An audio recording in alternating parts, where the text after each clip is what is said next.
尻。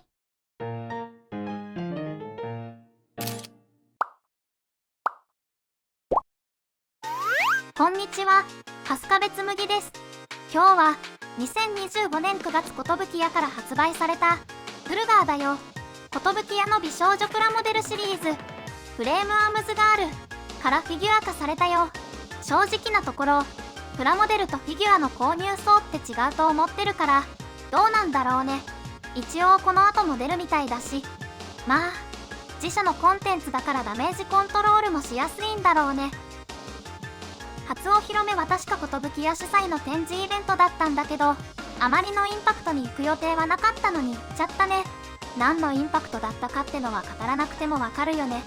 展示では肝心のインパクトが見えないように配置されていてしょうがねえ、買って確かめるかって畜生寿屋というやむを得ない経緯のためビクラ専門内の足がこのフィギュアを買ったってわけですよ。いや正確にはもともとビクラは買っていたんだけど一時期全然買えなくなった時期があってそこでやめちゃったんだよね。パチ組だったしそこまでハマってもいなかったからあっさりやめちゃった。グルガーも再販の再販とかで手に入れたけどその頃には熱が完全になくなっていて手放しちゃった思い出だね。それが形を変えてこんな日は素晴らしい造形になって帰ってくるなんて。ビクラの思い出はこれくらいにしてフィギュアの話に戻ろうか。まあもう散々映ってるけどこのフィギュア尻と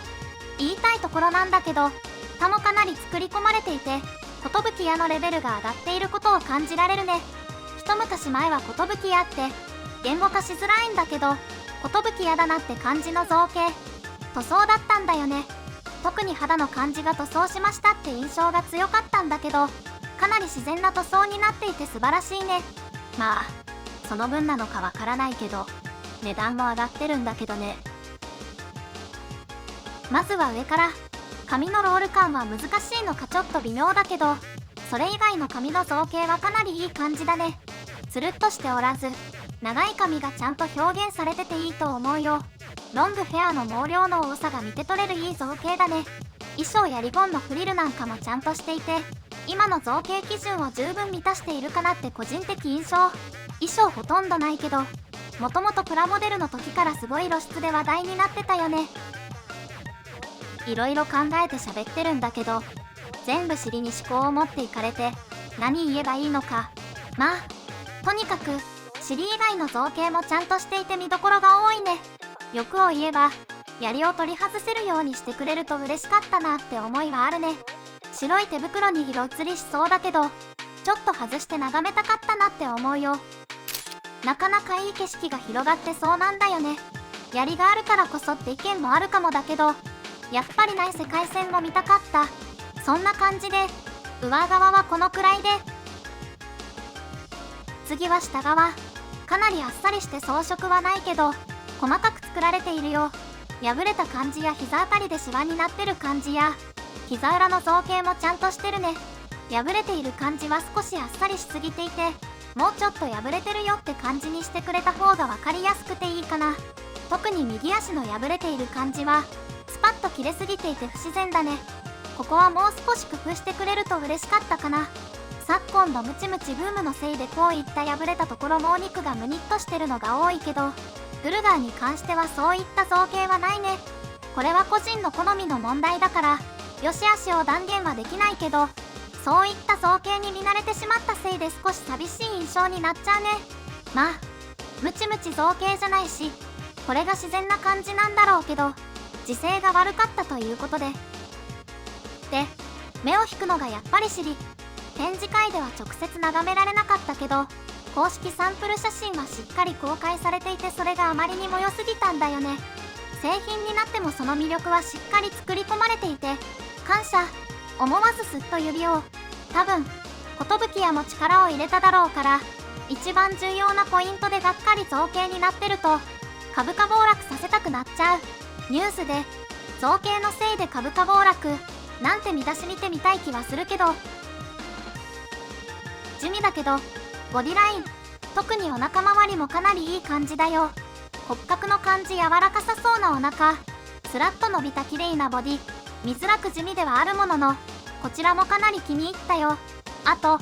腰の装飾が磁石式で外せるようになっていて、体がよく見えるようにした配慮は素晴らしいね。正直ここはあまり注目していなかったけど、ここはアピールポイントとして前面に押していいよね。前も後ろも下から覗くと至高なんで、みんなも飾るときは高い位置に置くといいよ。ターンテーブルで回すのもいいね。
寿屋公式で購入したので、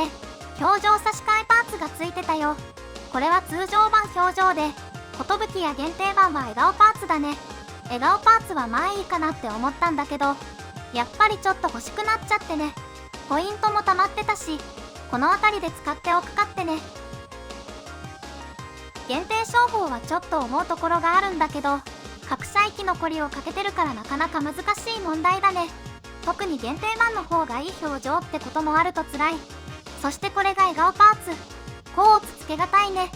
シチュエーションはともかく、柔らかな笑みとこの雰囲気は結構危険だね。なんかもう OK って感じだよね。でも